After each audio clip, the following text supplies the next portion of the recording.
Riga is one of the easiest Baltic cruise ports to explore independently. In most cases, you can walk from the ship to the Old Town in around 10 minutes, which makes it a very simple port to do on your own.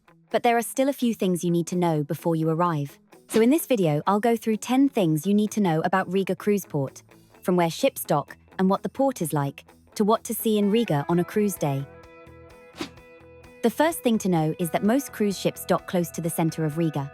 The main cruise berth is on the Daugava River, near the Old Town. If your ship docks there, you're only around 500 meters from the historic center, but Riga has limited space close to the city. So, if two cruise ships are in port on the same day, one ship may dock further away. Some ships can use the KS terminal, which is outside the city center. If your ship docks there, you'll usually need a shuttle or taxi into Riga, and the journey can take around 20 minutes or more depending on traffic. So before you arrive, check where you will dock, so that you can plan your cruise day in Riga.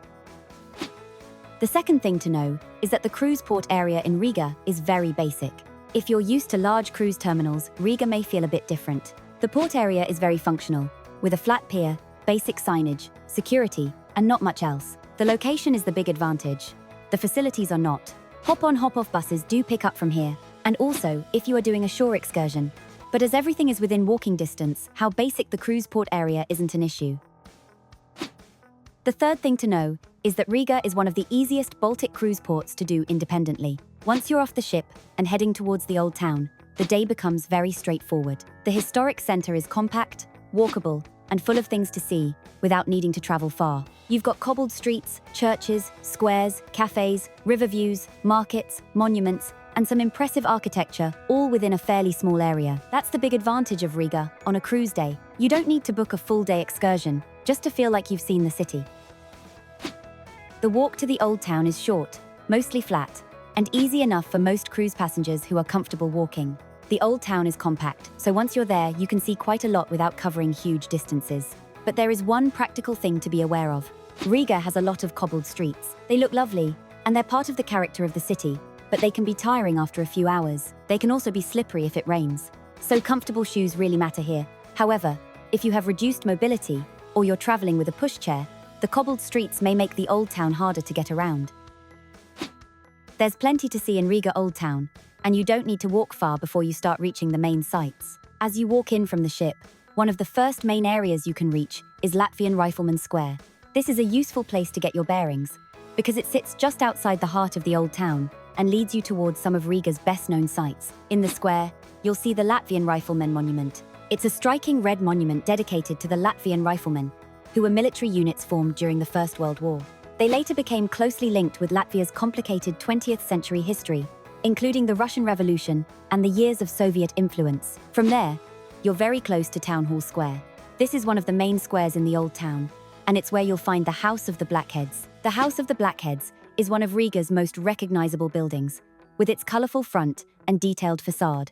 Even if you don't go inside, it's worth seeing from the outside, because it's one of the buildings that really gives Riga Old Town its character. Around this area, you've also got cobbled streets, smaller squares, churches, shops and cafes, so it's worth spending a bit of time here before moving further through the Old Town. This is one of the easiest parts of Riga to explore on a cruise day, because several of the main sites are close together and you're still not far from the ship. This is also where you'll find one of the popular Riga signs, which is an easy photo stop while you're in the square.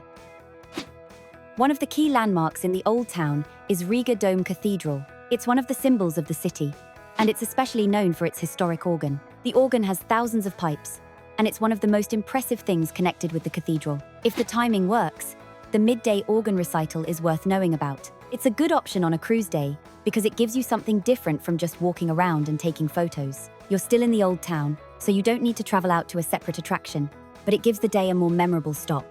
And it can also be a useful break if you've spent the morning walking on cobbled streets. The cathedral is well placed for a walking route through the Old Town, so it's easy to combine with Town Hall Square, the House of the Blackheads, the surrounding streets, shops and cafes. The Old Town has enough in it to keep you interested, but it's still small enough to manage in a few hours. So if you only choose one indoor stop in Riga, the Dome Cathedral is one of the strongest options. And if there's an organ recital on during your visit, it's definitely worth checking the timing before you arrive. After you've explored the Old Town, it's worth walking towards the Freedom Monument and the Laima Clock. This area gives you a slightly different view of Riga. The area around the Freedom Monument feels more open, with wider spaces, parks, and grander buildings nearby. The Freedom Monument is one of the most important landmarks in Latvia. It represents Latvian independence, and it's worth seeing because it helps you understand Riga beyond the postcard version of the city. Not far from there is the Laima Clock. It's a well-known meeting point in Riga and an easy landmark to include while you're walking. It won't take long to see, but it fits naturally into a route from the Old Town towards the parks and boulevards. You can also take a selfie by another Riga sign nearby, so it's worth keeping an eye out for that as you walk through this part of the city. Nearby, you can also see the Latvian National Opera and Ballet. The building is sometimes known as the White House, and even if you're not going inside, it's worth seeing from the outside. From there, you can continue towards the Nativity of Christ Cathedral, which is one of Riga's most eye-catching buildings with its gold domes. This part of the city feels different again, and that's one of the reasons Riga is more interesting than it might first appear. So if you've got time and energy, don't only stay around Town Hall Square. The Old Town is the obvious starting point, but a short walk towards the Freedom Monument gives you a fuller feel for the city. Although the Old Town is the easiest area to focus on, Riga has more to offer if you want to add something extra. One of the things Riga is famous for is Art Nouveau architecture. The city has some of the finest Art Nouveau buildings in Europe. The Art Nouveau district is a bit further away from the Old Town, so whether you include it depends on how long you have in port and how much walking you want to do. Another place worth knowing about is Riga Central Market. It sits near the edge of the Old Town, close to the river Daugava, and it's housed in huge former Zeppelin hangars. You'll find food stalls, traditional local food like smoked fish, and plenty of things to browse. St. Peter's Church is another option. Its tower is one of the most recognizable features of the Riga skyline, and there's a viewing platform where you can get views over the rooftops. If you like getting a high view in a port, this is one to consider. The ninth thing to know is that you do have options if you don't want to spend the whole day walking. Hop-on, hop-off buses pick up close to the ship when cruise ships are in, so they can be a simple way to get an overview of Riga before exploring more on foot.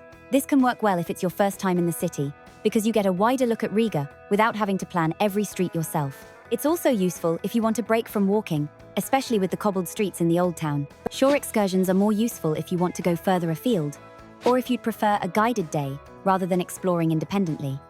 I'll put a few Riga tour options in the description, including options that go further afield, so you can compare them with exploring the city independently. The final thing to know is that Riga is generally a cheaper cruise port than places like Copenhagen or Stockholm. That doesn't mean everything is cheap, especially in the most touristy parts of the Old Town. But overall, it can feel better value than some of the bigger Baltic ports. You can also see a lot for free. Town Hall Square, the House of the Blackheads from the outside, the Freedom Monument, the Laima Clock, the riverfront, and the Old Town streets can all be seen without buying a ticket. Where you're more likely to spend money is on food, drinks, churches, or the hop-on hop-off bus if you decide to use it. Food and drink can be more affordable than in Scandinavia, but prices still vary depending on where you stop. The busiest squares are not always the best value, so check the menu before you sit down. So that's 10 things you need to know about Riga Cruise Port. Next, watch my Stockholm Cruise Port guide, because that's another Baltic port where your ship docks can really change how the day works. I'll show you the cruise terminals, how to get into the city, and what you can realistically see in one day.